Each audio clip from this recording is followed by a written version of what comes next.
ஆதி சொன்னதை கேட்ட கவியோ ஆனந்த மகிழ்ச்சியில் பூரிப்படைகிறாள். ஆதி அமெரிக்கா செல்ல தயாராகி கொண்டிருந்தான். ஆபீஸில் உள்ள ஒரு சில வேலைகளை எல்லாம் வேகமாக செய்து கொண்டிருந்தான். பின்னர் வீட்டுக்கு வந்து அவனுக்கு தேவையான அனைத்தையும் எடுத்து வைத்துவிட்டு ஒரு சில முக்கியமான பணிகளையும் செய்து முடிக்கின்றான். திடீரென காலிங் பெல் சத்தம் கேட்டதும் ஆதி கதவை திறக்கவும் அங்கே கவி கொட்டும் மழையில் தன் ஆடை முழுக்க நனைந்து நிற்கிறாள். இதை பார்த்த ஆதியோ ரொம்ப அதிர்ச்சியாகி, ஏய் கவி, என்ன விளையாடுறியா? இப்போதான் ஆபரேஷன் பண்ணி உன் உடல்நிலை சீராகி கொண்டிருக்கு, அதுக்குள்ள ஏன் இப்படி மழையில நனைஞ்சிட்டு வந்து நிக்கிற? சொல்லியிருந்தா நானே உன்னை பார்க்க வீட்டுக்கு வந்திருப்பேன் என கூறவும் கவியோ அழுது கொண்டு ஆதியை இறுக்கமாக கட்டியணைத்து கொண்டு அழுகிறாள். என்ன ஆச்சு கவி, இப்ப எதுக்கு அலற என கேட்கவும், ஒன்றும் இல்லை ஆதி, உங்களை விட்டு பிரியறது நினைச்சாதான் மனசு ரொம்ப பாரமா இருக்கு, அதுதானே. ஒன்றும் பயப்படாத, நான் போயிட்டு சீக்கிரம் வந்துடுவேன், கவலைப்படாத. வந்த உடனே நம்ம மேரேஜ் தான், ஓகேவா? எங்க சிரி பாப்போம் என்று நகைச்சுவையாக பேசவும் கவியின் முகத்தில் சிரிப்பு மலர்ந்தது. இருவரும் பேசியபடியே இருக்க நேரம் போனதே அவர்களுக்கு தெரியவில்லை. ஒரு கட்டத்தில் மழையும் நின்றபாடு இல்லை. நேரமோ மணி 6 எட்டி இருக்க மழையின் தீவிரம் அதிகமாகி கொண்டே இருக்கையில் ஒரு கட்டத்தில் கவிக்கு பயம் கலந்த உணர்வு ஏற்பட்டது. தன் அம்மா தன்னை காணவில்லை என தேடுவார்களோ என்ற எண்ணம் அவளுக்குள் வந்து வந்து சென்றது. ஒரு கட்டத்தில் ஆதி கவியிடம், கவி, மழை நிக்கிற மாதிரி தெரியலையே, வா, இல்லைனா உன்னை கொண்டு போய் நான் கார்ல டிராப் பண்ணட்டுமா என்று கேட்கவும், அதற்குமே மழை நின்னாதானே போக முடியும், டிரைவ் பண்றது கஷ்டமா இருக்கும் என கவி கூற, இல்லைனா ஒன்று பண்ணு கவி, நான் ஃப்ரெண்டு வீட்டில் இருக்கேன், வர கொஞ்சம் லேட் ஆகும் என ஃபோன் பண்ணி அம்மா கிட்ட சொல்லிடு என்று ஆதி சொல்லவும், சரி, நானும் கால் பண்ணி சொல்றேன்னு அவங்க அம்மாவிடம் கால் பண்ணி நான் வர லேட் ஆகுமா என்று கூறுகிறாள். பின்னர் இருவரும் பேசிக்கொண்டே டைம் போனதே தெரியல. மணி 10 தாண்டியது.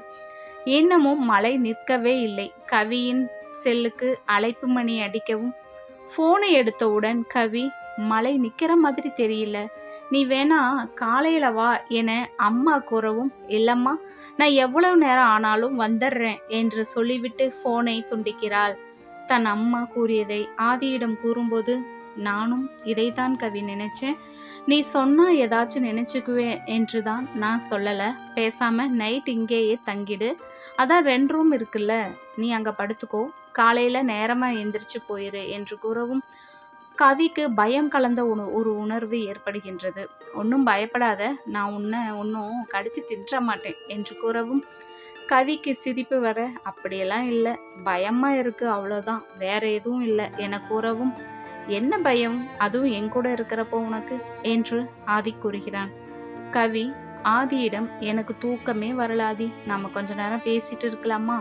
ஓ பேசலாமே, என்ன பேசலாம், நீயே ஒரு டாபிக்கை சொல்லு, நான் ஒன்று கேட்பேன், தப்பா எடுத்துக்க மாட்டியே என்று கேட்க, பிரியாவை இன்னும் லவ் பண்ணிட்டு தான் இருக்கியா என்று கேட்கவும், என் மனசுல எப்பவும் நீ மட்டும்தான் இருக்க, அவ எப்ப என்னை ஏமாத்திட்டு வேற ஒருத்தனோட போனாலும் அப்பவே நான் அவளை என் மனசுல இருந்து தூக்கி எறிஞ்சிட்டேன், இனிமே எந்த பொண்ணையும் நம்ப கூடாது, பெண்களே பிடிக்காது அப்படிங்கிற எண்ணத்தில் தான் நான் இருந்தேன். உன் டைரிய படித்த அப்புறம்தான் எனக்கு தெரிஞ்சிச்சு நீ எந்த அளவு என்னை உயிராக நினச்சிருக்க, நான் உன்னை அவாய்ட் பண்ணிட்டு இருந்திருக்கேன் அப்படிங்கிற விஷயம் தெரிஞ்சு நான் மனசு ரொம்ப உடைஞ்சு போயிட்டேன் தெரியுமா? நீ ஹாஸ்பிட்டலில் இருந்தப்ப எல்லாம் நான் ஒரு நாள் கூட வந்து பார்க்காமல் இருந்ததே கிடையாது, ஒரு நாள் கூட விடாமல் வந்து உன்னை பார்த்துட்டு தான் போயிட்டு இருப்பேன், உன் மேலே அவ்வளோ ஒரு லவ்டி, அது எப்படி நான் நம்புறது என்று கூறவும் ஆதி உடனே, நான் எவ்வளவு உன்னை லவ் பண்ணுறேன் அப்படிங்கிறத நிரூபிக்கணுமா?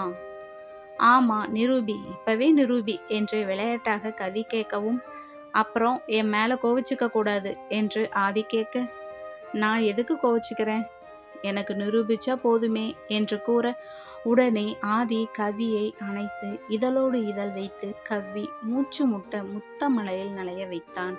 போதும் போதும் என தள்ளிவிடவும் ஆதி விடாமல் அவளின் இதழை கவ்விக்கொண்டான். ரொம்ப நேரம் கழித்து அவளின் உதட்டுக்கு விடுதலை கொடுத்தான். அவளின் உதட்டுச் சாயம் பூசாமலேயே சிவந்து போனது. அவளின் குண்டு போன்ற கண்கள் வெட்கத்தில் சிவந்தன. ஆதி திரும்பவும் என்னை மன்னித்து விடு என்று கூறிவிட்டு அடுத்த வேட்டையை தொடர ஆரம்பித்தான். அவளை அப்படியே வாரி அள்ளி எடுத்துக்கொண்டு பெட்ரூமில் கொண்டு வந்து அவளை கிடத்தி அவள் ஆடைகளுக்கு விடுதலையளித்து அவன் ஆடைகள் அனைத்தையும் களைந்து அவள் மேலே படர்ந்தான். 2 மேனிகளும் ஒன்றோடு ஒன்று உரச அங்கே இருவருக்கும் மின்சாரம் தாக்கியது போன்ற உணர்வு அவர்கள் மேனியில் படர இருவரும் நிசப்தமான அமைதியில் முனகிக் கொண்டு கூடலில் ஈடுபட்டனர். அவர்கள் இருவருக்குமே அங்கே என்ன நடக்குது என்பதே தெரியவில்லை. அவர்களின் இளமை அவர்களின் இருவரின் கண்களை மறைக்க, மூச்சு வாங்க இருவரும் வியர்வையில் நனைந்து கொண்டிருக்க அங்கே முனகல் சத்தம் மட்டுமே கேட்டுக்கொண்டிருந்தது அந்த அறை முழுவதும். கவி தன் விரல் நகங்களால் ஆதியின் முதுகில் கீறிட அந்த வலி கூட அவனுக்கு அப்போது தெரியவில்லை. தான் கன்னி தம்பியை இழந்து கொண்டிருக்கின்றோம் என்பதை இருவருமே அப்போது அறியவில்லை. ஒரு சில மணி நேரம் கழித்துதான் இருவருக்கும் சுயநினைவுக்கு வந்தனர். உடனே இருவரும் ஒரே நேரத்தில் சாரி கவி, சாரி ஆதி என்று கூறிக்கொண்டு தங்களின் உடலை அவர்களின் ஆடைகளால் மறைக்க கண்ணீர் மட்டுமே அவர்கள் இருவரின் கண்களில் அருவியாய் வழிந்து கொண்டிருந்தது. ரொம்ப நேரம் அவர்கள் இருவர் இடையில் மயான அமைதி நிலவியது. இருவரும் குற்ற உணர்ச்சியில் ஒருவரை ஒருவர் நேருக்கு நேர் கூட பார்க்காமல் பெட்டிலேயே தன் உடலை ஆடைகளால் மறைத்தபடியே உட்கார்ந்து கொண்டிருந்தனர். வாய்விட்டு பேசக்கூட அந்த இடத்தில் அவர்கள் இருவருக்கும் வெட்கமாக இருந்தது. ஒரு கட்டத்தில் ஆதி என்னை மன்னிச்சிரு கவி என்று வாய்விட்டு பேசவும் உடனே கவிக்கு அழுகை பீறிட்டு கொண்டு வந்தது. தன் கையால் தலையை அடித்து கொண்டு கதற உடனே ஆதி அவள் கிட்டே சென்று அவள் அருகே கீழே மண்டியிட்டு அவள் கையை எடுத்து அவன் தலையில் வைத்து, சத்தியமா சொல்றேன் கவி, உன்னை நான் ஏமாத்த மாட்டேன். கண்டிப்பா நான் உன்னை மேரேஜ் பண்ணிக்குவேன். உன்னை தவிர வேற யாரையுமே மேரேஜ் பண்ணிக்க மாட்டேன் என்று கூறவும் அவளுக்கு இன்னும் அழுகை வந்து கொண்டே இருந்தது.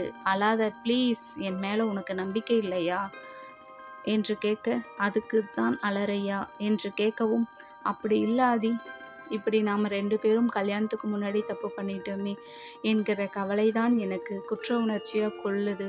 நம்ம காதலுக்கு உண்டான மரியாதையே 2 பேரும் கெடுத்துக்கிட்டோமே என்று அழுது புலம்ப, நடந்தது நடந்துருச்சு, இப்போ ஃபீல் பண்ணி என்ன பிரயோஜனம்? அதுக்கு தான் நான் சொன்னேன் நான் கிளம்புறேன்னு. அப்பவே நான் கிளம்பியிருந்தா இவ்வளோ பிரச்சனை நடந்திருக்காதில்ல என்று கவி கதறவும், ப்ளீஸ் அழாத கவி, இதை மறுபடியும் நீ நினச்சிக்கிட்டு இருந்தேனா மன உளைச்சல் தான் ஏற்படும், விடு, நினைக்காத. இனிமேல் அப்படி நடக்காது. இனி கல்யாணத்துக்கு முன்னாடி உன்கிட்ட இந்த மாதிரி எல்லாம் நடந்துக்க மாட்டேன், இது சத்தியம் என்று எவ்வளோ தூரம் கவியை கன்வின்ஸ் பண்ணியும் கவி அழுது கொண்டே இருக்க, நேரம் நள்ளிரவு 2:30 மணியை தொட்டது. இங்கே பாரு, மணி இப்பவே 3 மணி ஆக போகுது, படுத்து தூங்கு, காலையில எதா இருந்தாலும் பேசிக்கலாம், அழாத படு என்று கூறிவிட்டு கவியை படுக்க வைத்துவிட்டு ஆதி பக்கத்து ரூமில் சென்று படுத்து கொள்கின்றான். காலை எழுந்தவுடன் இருவரும் சிறிது நேரம் பேசிக்கொண்டிருந்து விட்டு, ஆதி, நீ இன்னைக்கு நைட்டு அமெரிக்கா கிளம்புறீங்க? ஆமா கவி, இன்னைக்கு நைட்டு கிளம்பி விடுவேன், கண்டிப்பா வந்து உன்னை பார்க்காம கிளம்ப மாட்டேன் என்று கூற, பின்னர் சரி ஆதி, நேரமாயிருச்சு, நான் கிளம்புறேன், நீங்கள் கிளம்புறதுக்கு முன்னாடி என்னை வந்து பாருங்க, மறந்துடாதீங்க என்று கூறவும் ஆதி சரி என தலையை சேர்த்து வழி அனுப்புகிறார். இரவு 7 மணி அளவில் ஆதி கவியின் வீட்டிற்கு செல்ல, வாங்க தம்பி உட்காருங்க என்று கூறி அவங்க அம்மா தேநீர் அருந்த கொடுத்துவிட்டு சிறிது நேரம் பேசிவிட்டு, சரி நான் கிளம்புறேன், ஃப்ளைட்டுக்கு டைம் ஆச்சு என்று கூறவும் கவிக்கு அழுகை அவளால் கண்ட்ரோல் பண்ண முடியவில்லை. உடனே தன் உள்ரூமுக்குள் சென்று விட்டாள். ஆதி அழைக்கவும் கண்களை துடைத்து கொண்டு வெளியே வர தன் கார் அருகே பேசிக்கொண்டே சென்று காரில் ஏறும் பொழுது கவியை பார்த்து வரேன் என தலையசைக்கவும் அவளுக்கு அவளின் இதயத்தை யாரோ உயிரோடு கையை விட்டு எடுப்பது போன்ற வலி உணர்வு அப்போது அவளுக்கு ஏற்பட்டது. பின்னர் காரின் உள்ளே உட்கார்ந்து கொண்டே கவியின் கையை பிடித்து கொண்டு, எதற்கும் கவலைப்படாதே, நான் உன்னை ஏமாற்ற மாட்டேன், என்னை நம்பு, வீணா அதை இதையும் போட்டு மனசை குழப்பிக்காத கவி. நேரத்துக்கு சாப்பிடு. நான் உனக்கு அடிக்கடி கால் பண்ணுறேன் சரியா? பாய் என கூறிவிட்டு ஆதி விடைபெறுகிறான் அமெரிக்காவிற்கு. இந்த ஸ்டோரி உங்களுக்கு பிடிச்சிருந்துச்சுன்னா லைக் பண்ணி ஷேர் பண்ணி நம்ம சேனலை சப்ஸ்கிரைப் பண்ணுங்கள். நாம் நெக்ஸ்ட் எபிசோடில் பார்க்கலாம். பாய்.